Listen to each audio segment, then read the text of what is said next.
Добрый вечер, дорогие друзья. С вами Сергей Авдеев, Институт моделирования и конструирования структур, кандидат технических наук, доцент. Сегодня мы продолжаем наши игры светличные и будем опять же играть вот с картой, которая называется «Золотая рыбка». Так, ну что, давайте мы, наверное, перейдем к нашей теме, связанной с золотой рыбкой и с потоком на самом деле. Почему поток? Ну, дело в том, что есть такая книга, которая так и называется «Поток». Ее написал один там венгр американского происхождения, такая сложная фамилия, я ее не говорю, но мы ее, когда рассылку делали, я ее упомянул. Если можете там посмотреть. Вот, эту книжку, по-моему, она в интернете есть, можно ее скачать, почитать. Дело в том, что там подход к счастью, что это некий поток, который вот надо его поймать, и тогда ты, если в этом потоке, то у тебя все будет хорошо. Он массу примеров приводит, что это действительно так. Но и мы сами, когда, например, говорим о благе, да, то говорим, что это под некий поток благ, который к человеку идет. И вопрос на самом деле в том, что как правильно сориентироваться так, чтобы этот поток не мимо тебя прошел, да, то есть ты как бы с этим потоком смог повзаимодействовать, создать определенные условия для того, чтобы этот поток, ну, как-то у тебя проявился. Вот. И это мы говорим в связи с тем, что вот светлицы, они помогают вот, взаимодействию вот с этими потоками. То есть на самом деле поток, он не один, а потока два, как бы так, глобальных потока, если говорить, да, то есть поток, который идет снизу вверх, некий от Земли в космос, да, есть поток, который сверху вниз идет, и все эти потоки проходят через человека. Но дело в том, что эти потоки модулируются окружающей средой, и мы фактически на самом деле взаимодействуем с множеством разных потоков, которые как бы интегрально как бы формируют наше поведение, да, то есть потоки, которые нас куда-то в сторону уносят, туда, куда нам не надо. А есть потоки, которые действительно нам надо поймать, чтобы они уже нас несли туда, куда надо. Да? То есть можно тогда расслабиться и спокойно заниматься творческой деятельностью, которая тоже способствует усилению этого потока. Да? То есть, поэтому мы опять же возвращаемся к теме наших семинаров. На семинарах мы даем возможность людям поймать этот поток, ощущение самое главное потока, потому что пока сам не почувствовал, очень сложно говорить о том, что это такое. Я сам, когда вот первый раз только слышал об этих всех вещах, мне тоже говорили, ты давай вот как бы ощути, как вот поток через тебя идет, и вот как он тебя двигает и так далее. Я как бы никак не мог понять, что это такое, пока на самом деле действительно не получилось. Вот. Но это уже как бы когда я действительно начал семинарской деятельностью заниматься, а так какие-то вот отдельные курсы, отдельные какие-то попытки настроиться на эти потоки никакого результата мне не давали. Люди рассказывали, как они что-то чувствуют, как у них что-то получается, а я никак не мог этого понять. Вот. И вот поэтому мы на своих семинарах, на светличных играх, только научных, как раз занимаемся тем, что обучаем, как пользоваться светлицами так, чтобы вот эти потоки можно было ловить, и чтобы этот поток мог тебя дальше уже сопровождать, и ты мог его вызывать сам своими собственными действиями, настраиваться на него, когда появляется какая-то необходимость. На самом деле надо в нем быть все время. То есть не так, когда вот вдруг что-то случилось, ну тогда вот я тогда сейчас и буду ловить этот поток. Вот. А речь о потоке, о которых мы говорим, да, то есть это некий отклик, да, то есть на некие световые взаимодействия, с которыми мы все время на самом деле взаимодействуем. Потому что человек, он в состоянии быть творцом своего собственного счастья, и вот в состоянии творца, когда он находится, ну все, да, поток его просто несет, и у него все получается, все у него хорошо. А так как у человека есть такая возможность у каждого быть вот творцом не только счастья, не только для себя, но и для других, вот, то когда он эту возможность не использует, то вот начинаются какие-то, вот, собственно говоря, то, что мы называем несчастьями. И мы сегодня дадим одну технику, как количество счастья увеличивать в своей жизни через увеличение счастливых случаев. Вот. А пока опять же вернемся к золотой рыбке.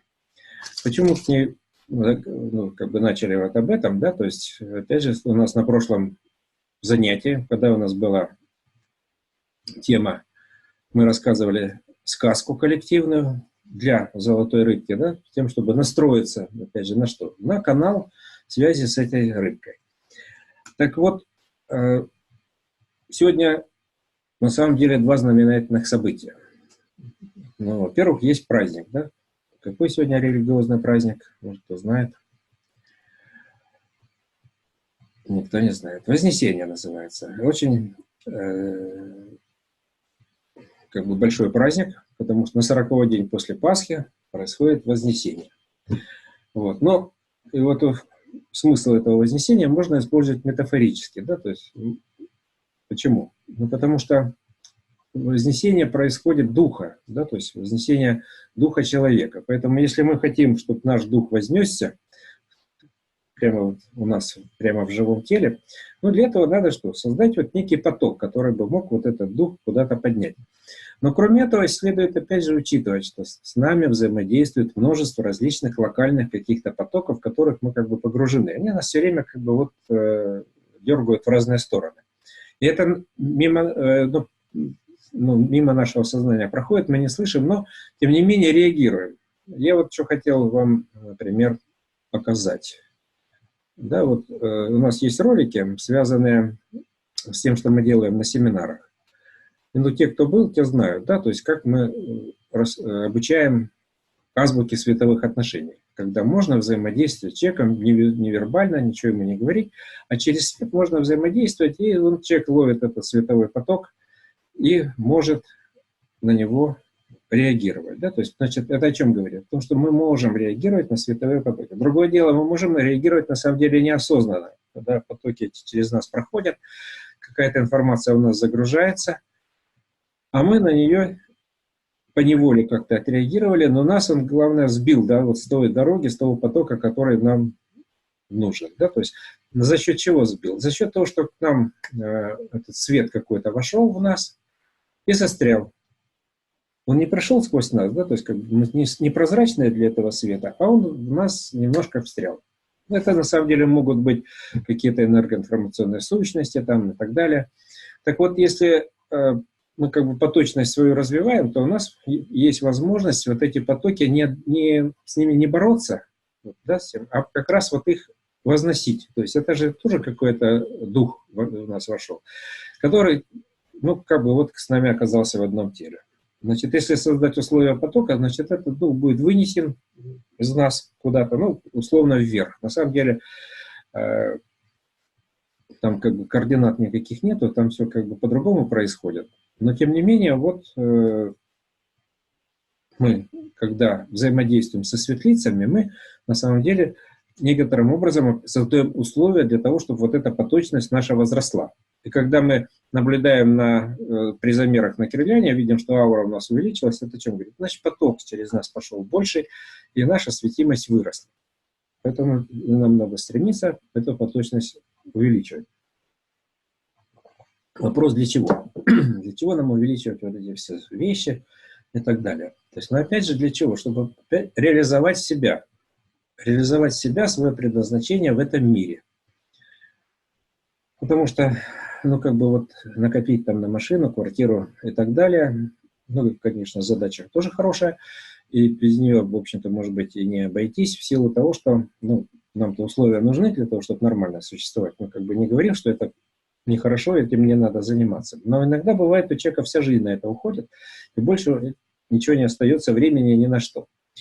А вот опыт показывает, что когда человек начинает жить в потоке, то начинает вести его судьба, и у него начинает налаживаться и благосостояние, там, и любовь, и все остальное, и отношения налаживаются. То есть когда он слышит, но только он слышит как бы основные вот эти потоки, да, которые к нас идут от Земли, и которые к нам идет с космоса. Да, то есть, или может сказать, что тот поток, который нас настраивает на Творца, на его замыслы и так далее. То есть, если мы их реализуем, ну, значит, жизнь наладилась, и все идет хорошо. Если не получается, то, значит, что-то мы где-то пропускаем. Поэтому и мы пытаемся проводить вот эти светлячные игры, ну, чтобы показать, что в реальности на самом деле не все так плохо. Есть возможность эти потоки ловить, эти потоки использовать, да, то есть и парить в этих потоках, проявляя свой творческий потенциал.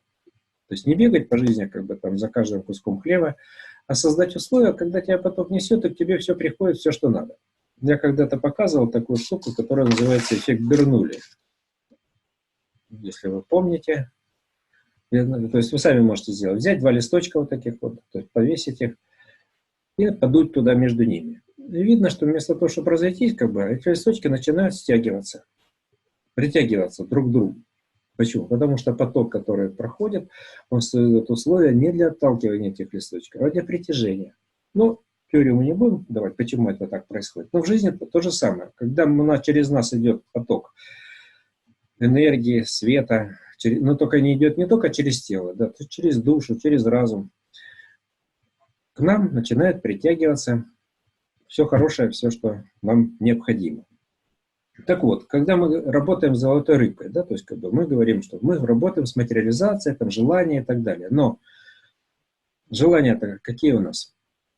Если мы будем называть вот там конкретное желание, но у нас всей жизни не хватит, чтобы их реализовать. Значит, надо самое главное желание. Но самое главное могло бы быть какое, да? Хочу, чтобы все мои желания исполнялись. Сразу, да? То есть, но мы из сказки Александра Сергеевича Пушкина видим, к чему это приводит. Да? К разбитому корыту.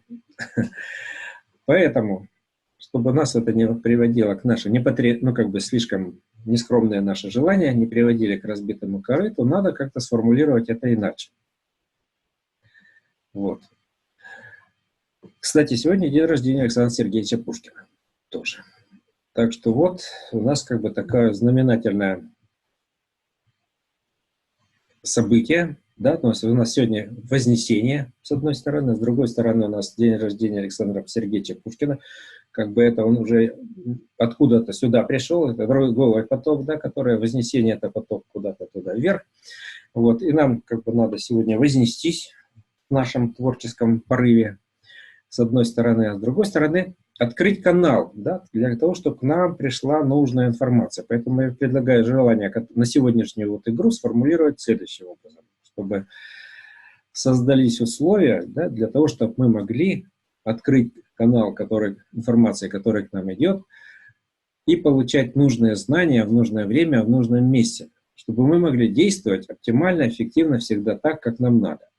Потому что если мы знаем как, вопросов ниже. То есть, на самом деле, вопрос, что мы не знаем. Вот что-то хочется, а не знаем, как этого достичь.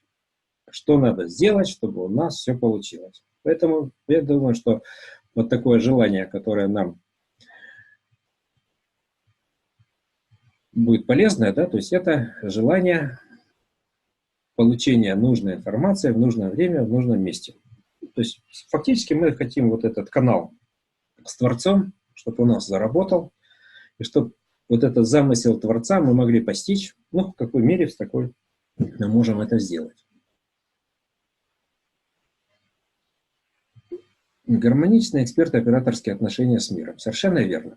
Потому что мы в этом мире можем быть экспертами, то есть и вестись это одно дело. Другое дело, можем быть операторами, создавать условия для того, чтобы мир тоже развивался.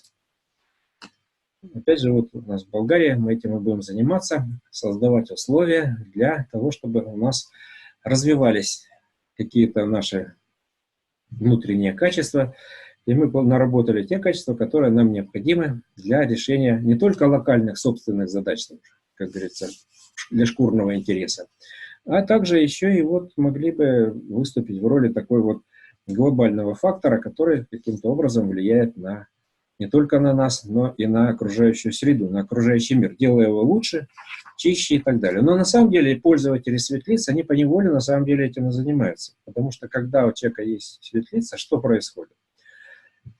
У него появляется эта поточность, которая усиливается, у него появляется большая светимость, и он начинает подсвечивать собой, совершенно даже неосознанно, окружающих людей, окружающий мир, и тем самым способствует этому, что увеличению поточности у других. Но Иногда этого бывает недостаточно, да, то есть почему недостаточно? Ну, не хватает собственной энергии, собственного потока для того, чтобы что-то вот слишком много вокруг наваливается. Ну, поэтому, с одной стороны, надо создавать условия, чтобы в вашем окружении их тоже стало больше, этих светлиц, и тогда ваша жизнь тоже будет улучшаться от этого, потому что пространство вокруг вас будет вычищаться. Потому что светлицы — это такие упорядочиватели. Что они упорядочивают? Они упорядочивают структуру времени, в которой вы находитесь. Потому что время — это тоже структура, то есть структура некого порядка. Что значит упорядочивание времени? Да? То есть это создание условий для того, чтобы в вашей жизни начало проявляться то, что в силу каких-то помех не может проявиться. Да? То есть чтобы появилось время жизни, ну, хотя бы того же самого вашего желания, которое вам необходимо. Если этого времени жизни нет, ну, желание у вас не может проявиться. Так вот, мы в прошлый раз что делали? Какая у нас была техника работы? Ну, мы, во-первых, конечно же, с чего мы начинаем? Мы начинаем с формулирования своего собственного желания. Но я думаю, предлагаю как бы вот эту тему, чтобы у нас она была общая, но с тем, чтобы мы не каждый в свою думал о каком-то там чем-то несбыточном, а думаем вот о общем таком желании, да, чтобы у нас наша сеть, ну хотя бы вот эта локальная, в которой мы сейчас находимся, да, то есть послужила такой сетевой антенной, которая бы настроила наше восприятие на получение той информации, которая нам необходима для того, чтобы реализовывать наши вот эти вот сокровенные желания. И даже те, которые мы еще не сформулировали, не можем сформулировать, потому что они могут появиться только в будущем. Ну, мы не можем некоторые вещи вот как бы с этой точки зрения загадывать. Но так как светлица — это работа еще и со временем, да, то есть, то мы можем настраиваться не только на те задачи, которые есть у нас сейчас, но и на будущие задачи, которые у нас могут только еще возникать. Ну, поэтому можем их просто как и обозначить. Задача, которая мне нужна будет в будущем. Это раз. Во-вторых, задача, которая нужна не только мне, но и другим людям, потому что без них я не выживу. То есть мы же видим, что мы такие социальные существа. Если вокруг начнет рушиться как бы социум и прочие какие-то отношения, то мы вряд ли как бы сможем отдельно вот так существовать, как бы независимо ни от кого. Поэтому хорошо бы, чтобы вот эти задачи, которые перед нами всеми стоят, ну, как бы тоже при этом решались вот за счет вот этого не нашего как бы разума, а коллективного разума, который вот за счет сетевых состояний может включаться. Он включается из-за того, что хотя бы у людей других есть вот такие же тоже светлицы, они сетевые объекты, они имеют все связи определенные, и каждый человек-пользователь, он ну, как бы включается вот в эту глобальную сеть, в которую он и так включен на самом деле. То есть, как бы это сформулировать, ну, как бы есть глобальный биоинтернет, в котором мы все существуем. Но вот эти связи, которые в нем есть, они могут быть не задействованы в силу своей слабости. Мы как бы не настроены на них, нет нашего внимания туда, ну и там по ним практически ничего не идет. А как светлицы позволяют активировать вот эти связи биоинтернетные и включать вот эти биосетевые ресурсы, которые могут использоваться для этих. Мы сейчас еще об этом поговорим, и я вам расскажу, как формировать счастливые случаи в своей жизни. Такую игру мы сейчас еще сделаем. Но сейчас мы опять же вернемся к нашей золотой рыбке и попробуем еще сыграть. Практически в ту же самую игру, которую мы играли в прошлый раз, но ее немножко по-другому сформулируем. То есть мы тогда что делали? Мы тогда рассказывали сказку. Ну, от имени какого-то там персонажа. То есть сказка это была ну, как некое такое буриме, да, то есть коллективное. То есть один начинал, потом включался другой. Вот как бы у нас два таких события столкнулись, вот мы попробуем их использовать, как бы используя энергетику этих событий, да, то есть попробуем использовать. То есть мы поэтому говорим, почему мы сочиняем сказку? Ну, потому что золотая рыбка — это сказочный объект. И она как бы живет в неком таком вот мире сказок, как структура. Но это какая-то другая реальность, из которой вот поэту Александру Сергеевичу удалось эту информацию вытянуть сюда, да, то есть он настроил свой канал, получил эту информацию и выписал ее в виде сказки. А мы эту структуру, как бы вот этого объекта, который где-то там существует, но в состоянии нам реализовывать какие-то наши желания, наши мечты, он, этот объект, ну, мы на него настраиваемся через вот эту вот карточку «Золотая рыбка». Поэтому мы сегодня опять будем рассказывать сказку. Но только немножко другую. Вот мы по жизни играем разные роли. Да? То есть эти роли нам фактически навязаны. Иногда бывают внешними условиями. И мы поневоле в них ведемся в них, не понимая, что это роли. И путаем себя и вот эту роль, которую мы это... Но когда мы путаем еще себя, это еще как-то так привычно. Иногда люди путают роли других, например. Да? То есть человек начинает играть какую-то роль другого человека, ну, зеркалит ее там и так далее. И он не понимает, что он не человека играет, а вот эту какую-то навязанную ему роль. Но поэтому мы что будем, на самом деле, надо поучиться? Поучиться менять эти роли. Чтобы мы легко могли перескакивать с одной роли на другую. И не зацепляться за них. Тогда вот то, что у нас есть, истинное, как бы некое творческое начало, может начать проявляться в естественных условиях. Без привязки вот в этой конкретной роли, которую мы играем. Потому что мы играем то роль в семье кого-то, то играем на работе там работника, там в другом месте еще кого-то, там хорошая подруга, замечательный начальник или еще, ну, то есть масса всяких ролей. А когда человек путает роль и актера, ну, это начинается уже как бы шизофрения. Чтобы у нас этого не было, да, то есть мы попробуем вот в рамках вот этой игры с золотой рыбкой попробовать поиграть в роль, но только попробовать от себя ее, да, то есть вы уже не называете, кто вы, то есть вот это там, у нас тогда был поток, и от имени потока там все понеслась. А сейчас как бы мы начинаем с «я», и дальше что и где со мной это начало происходить. Но опять же, мы это вот когда-то технику использовали, сна рассказывать. Это может быть как некий сон, ну или как некая история. Но это сказочный сон, сказочная история, потому что мы хотим состыковаться с миром сказок и настроиться на золотую рыбку. Опять же, для решения какой задачи? Сейчас мы ее общую такую задачу поставили. Настроить свой канал связи на получение нужной информации, которая нам нужна будет для решения наших задач, не только сейчас, которые перед нами стоят, но и которые будут стоять перед нами в будущем. И не только локальных наших задач, но и каких-то общих задач, которые стоят перед человечеством. Чтобы мы их тоже могли порешать спокойно и непринужденно, в игровой форме. Ну, так как мы обычно играем вот и на семинарах, без напряжения, но с усилием, для того, чтобы решить какие-то интересные задачи в игровой форме и найти вот этот поток, который наш может нести дальше, все дальше и дальше.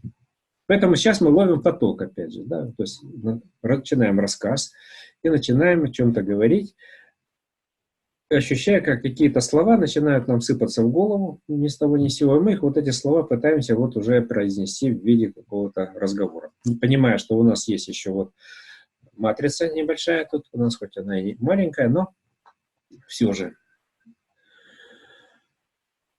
не полная, но тем не менее. Есть вопросы?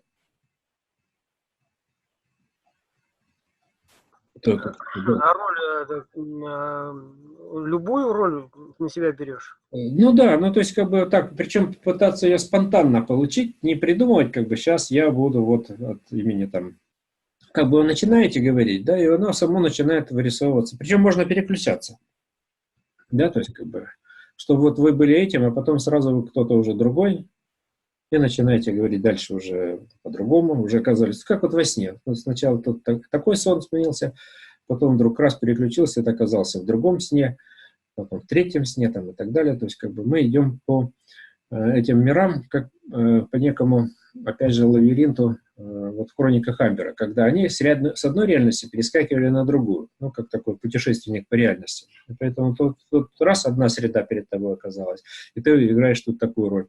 Раз другая среда, и ты в ней другую играешь роль, вот третья и так далее. Вот. Но не заигрываемся, как бы мы даем шанс высказаться другим, поэтому у нас условие какое? Начали говорить, поговорили, остановились и дали возможность включиться другому человеку. Тут начал говорить, поговорил, следующий подхватывает и так далее. И надо, вам важно без долгих пауз. Как вы увидели, чуть пауза возникла, включайтесь и начинайте что-нибудь рассказывать. Какие еще вопросы? Нету? Кто у нас играет? Ну, те, кого мы видим, я так понимаю, да?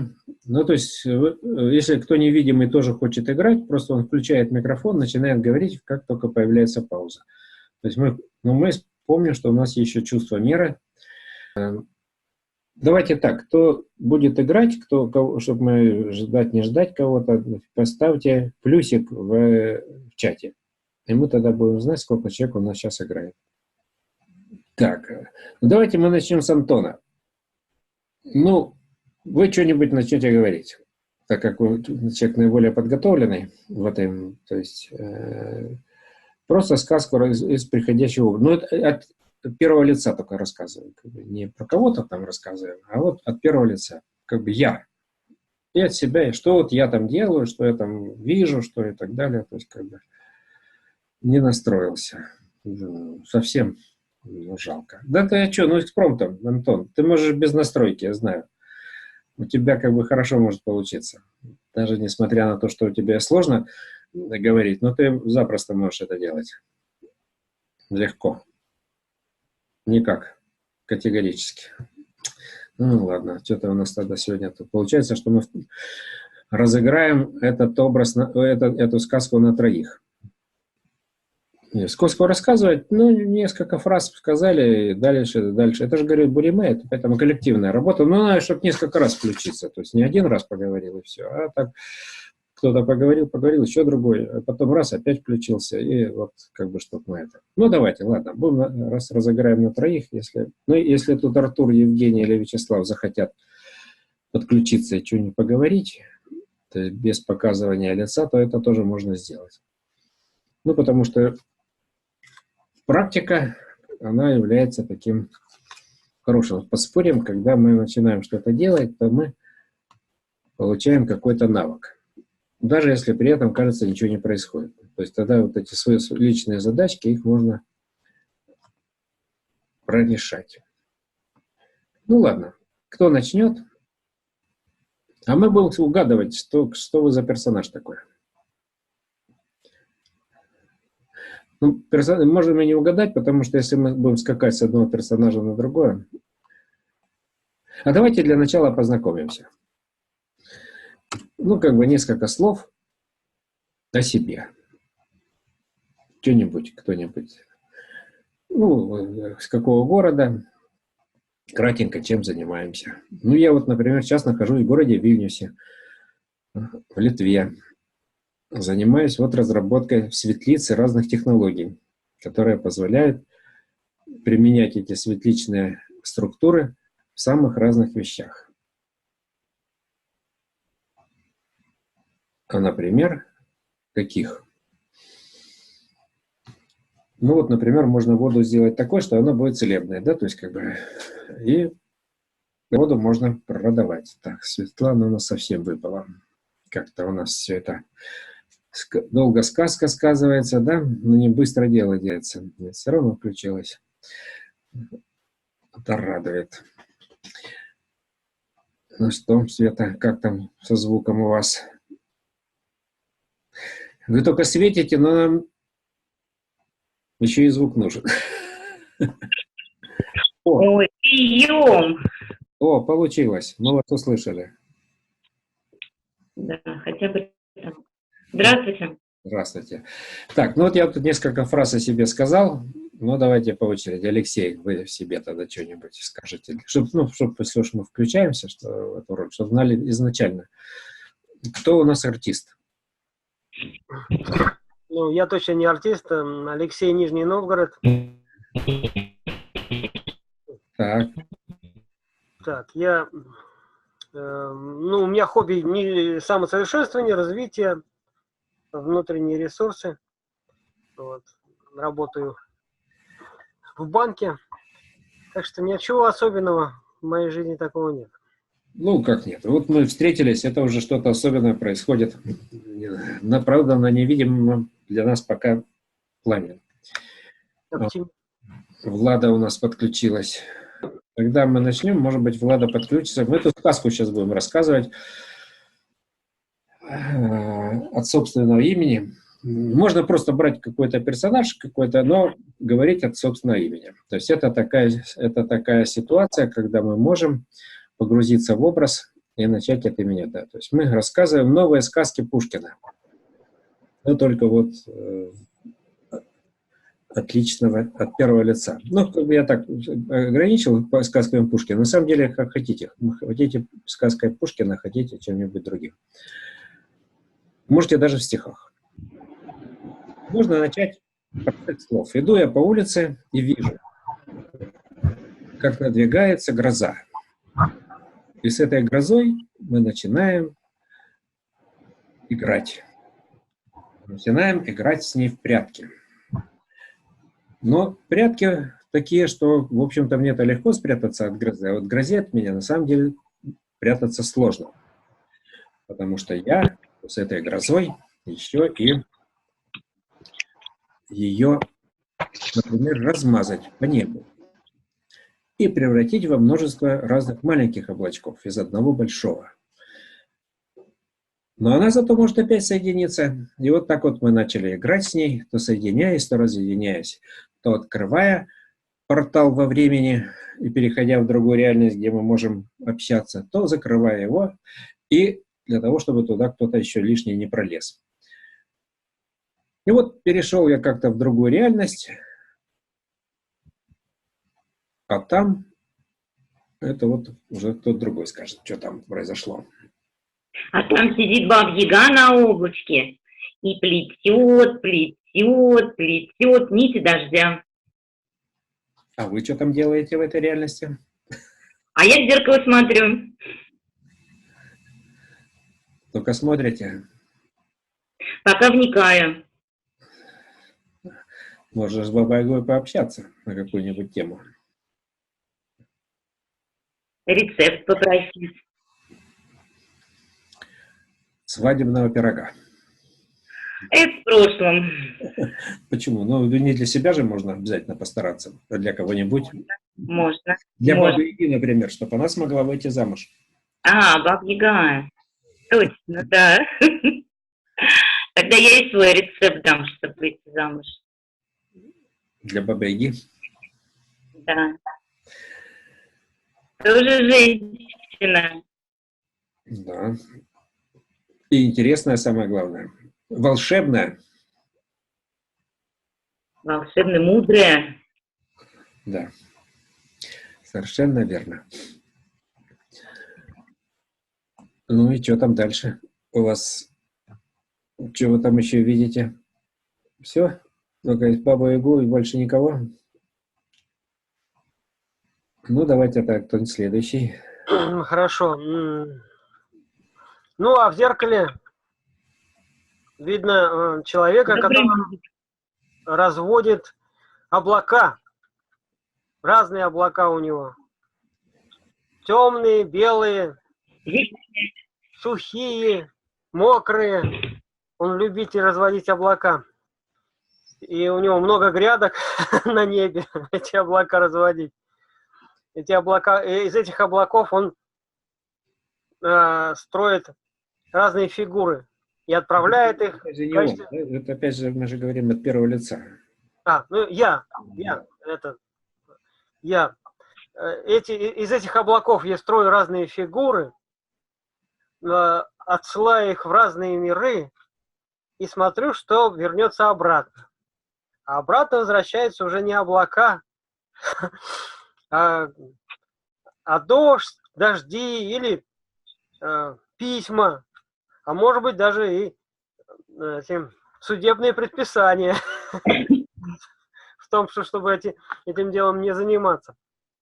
Но в целом разводить облака очень интересно, мне нравится. Так что всем советую попробовать. Есть кто дальше?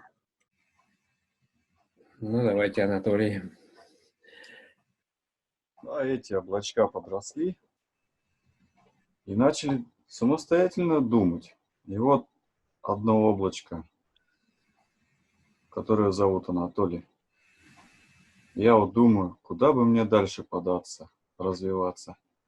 И полетел по вселенным, по морям, по небесам, по всяким разным плотностям. Он бывал и там, и сям. Трам-пам-пам, парам-пам-пам. Нравится ему и здесь, и там. Что же делать всем тут нам? И подумал я, пора. Вон туда мне надо. Пришла игра. Лечу, смотрю. Ух ты, что-то тут затевается. Дай-ка посмотрю. А смотрю, там какие-то другие облачка уже что-то суетятся. Я говорю, ребят, что происходит? Да отстань, не мешай. Вон, лучше в очередь вставай. Я тут встал, только успел занять, смотрю, за мной уже очередь куча стоит. Я говорю, и все норовят без очереди. Я говорю, стопэ, подождите. Я уже свои планы такие построил, чем буду заниматься. А сами еще не знаю, что там происходит. Ну, сказали, все, поймешь. И вот какая-то тут завеса, туман, и ничего не помню. Ну, этот обман-то мне и говори. Ты загадку-то поняла? А я говорю, ну, я-то понял загадку, но это все равно обманчивая загадка, потому что если эту загадку расшифровать, то получится, что в ней сразу 15 смыслов.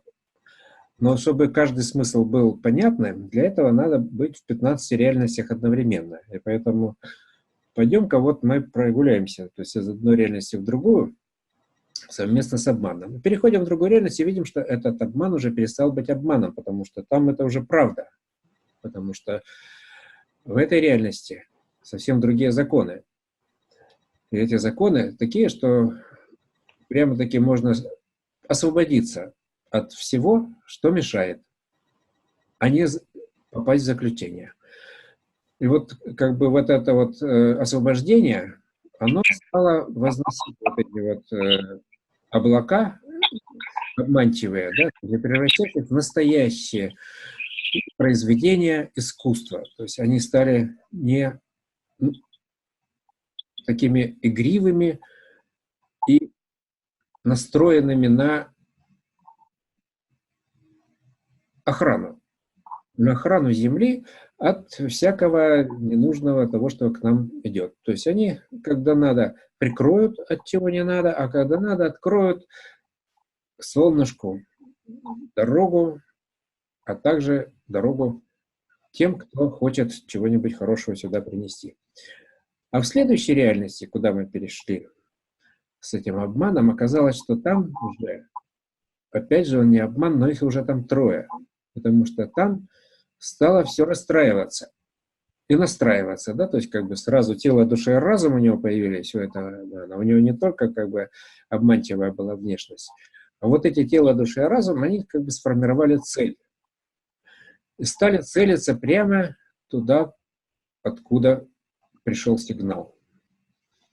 И вот они настроились на этот сигнал и на эту цель, и стали цельными, целостными и целомудренными, а также целенаправленными и центральными для этой реальности. Но эта реальность стала выстраиваться все под то, чтобы им помочь. А я в это время пошел в следующую реальность. В следующей реальности было одно облако, и у этого облака не было дождя, но из него была радуга лилась. И эта радуга была не на землю, а в небо, в космос летела, освещала. И из радуги звучала музыка. Без слов, но тихая, спокойная музыка в этом месте, в реальности. А в эту реальность стали приходить люди. кушать, послушать и уходить, а кто-то оставался и брал немножко, отпиливал немного радуги себе в карман и уходил в следующие, другие реальности. Но от этого радуги не ставало меньше. Радуга стала появляться в других реальностях. А в этой реальности много звука. А я нота. И нота непростая. А я нота всякая. От до и до си. И всякие мажоры и ля миноры.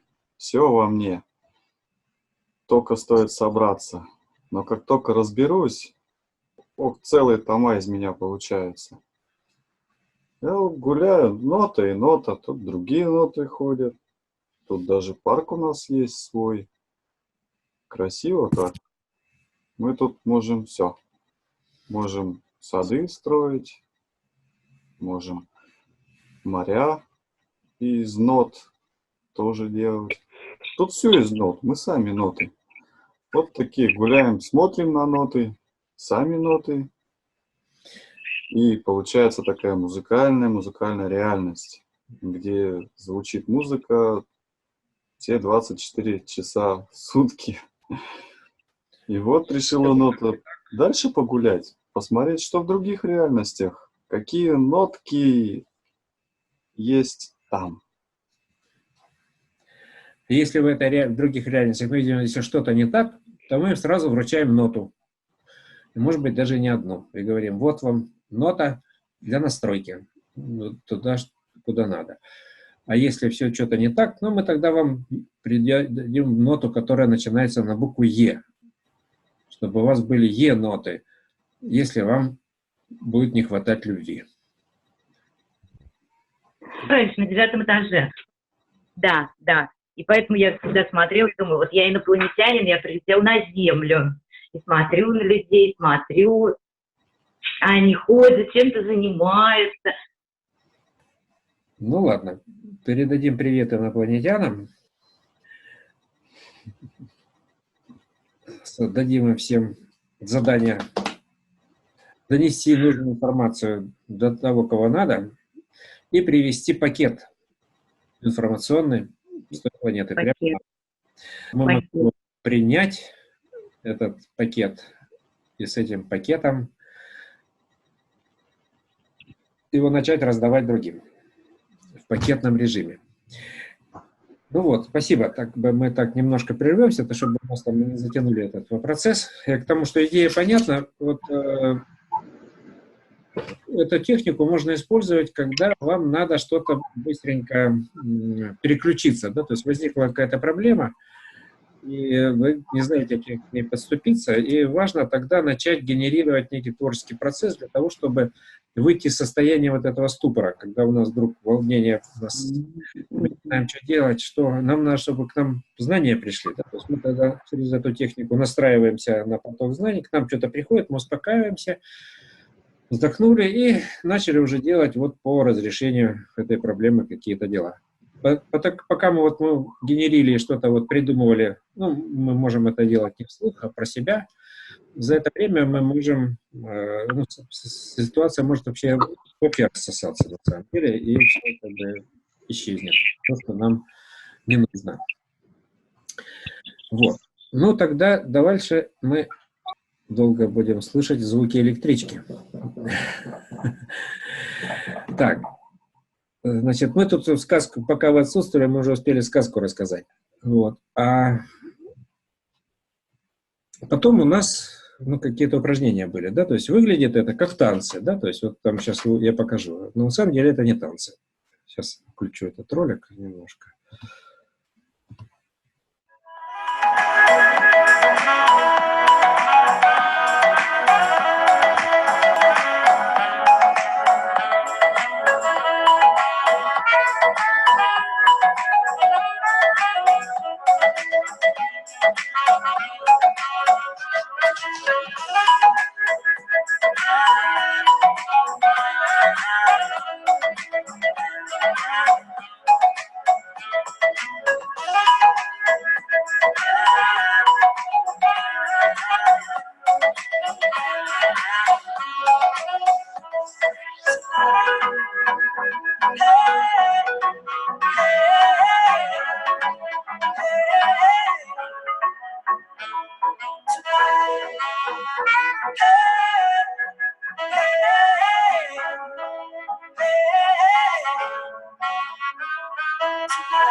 Почему это не танцы? Потому что это как раз вот возможность поймать этот поток в движении, да, то есть и отобразить его в своем как бы, движении тела. Потому что это как раз упражнение на то, чтобы почувствовать, как тебя этот поток может вести. И когда ты можешь это хорошо отобразить, то на самом деле это еще включается целый ряд вещей туда.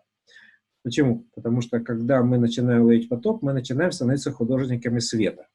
Все это заниматься светотворчеством. Вот. Видите, у нас света есть, значит, светотворчество у нас уже присутствует. Что значит светотворчество? Мы все оставляем след. Мы когда движемся, световой след от нас остается. Но если мы движемся хаосно, как бы вне потока, то мы хаосный след оставляем, который на самом деле только увеличивает хаосность как бы, этого мира. Да? То есть, а когда мы начинаем ловить поток, то мы в этом потоке начинаем быть гармонично двигаться. Мы начинаем вот в этом потоке рисовать этим светом, причем световые кристаллы, которые потом вы вроде уже закончили, а кристальчик остался, как такая стоячая волна световая, которая начинает дальше работать на все это окружающее пространство, как бы подсвечивать в этот мир. И тем самым вот человек, который умеет жить в потоке, он начинает быть вот таким художником света. Да, то есть и мир, конечно, он становится значимым для мира, потому что он начинает быть таким демиургом времени, то есть он создает новые какие-то вот такие световые кристаллы, новое время жизни, и поэтому мир его начинает оберегать, он начинает к нему относиться хорошо, лояльно, делает ему всякие какие-то пользу приносит и так далее.